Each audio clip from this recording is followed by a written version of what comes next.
Sa karagdagan pang mga balita, pag-uulat mula naman sa ating CMN roving reporter sa Mindanao. CMN Live Nation. Willie Boy Ramos, magandang araw sa iyo. Magandang araw din, Ariel. Magandang araw, Pilipinas. Ngayong adlaw, mga taga Mindanao, agad nag-utos si Interim Chief Minister Bangsamoro Autonomous Region in Muslims Mindanao na si Abdul Rauf Makakwa na mag-deploy ang Project Tabang sa mga lugar na sinalanta ng baha, kung kaya't nagtungo agad ang Project Tabang sa mga bayan ng Dato Hofer, Dato Salibo, Dato Saudi at Dato Piang para mamigay ng mga relief goods.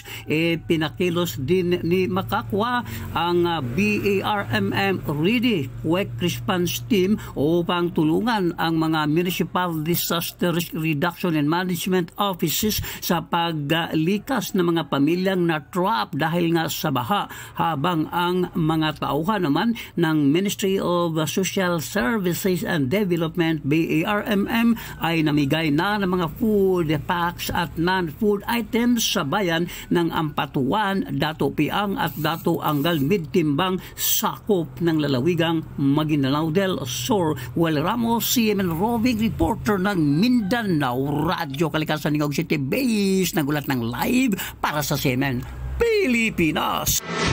CMN Live Nationwide. Maraming salamat, Willie Boy Ramos, ang ating CMN roving reporter sa Mindanao.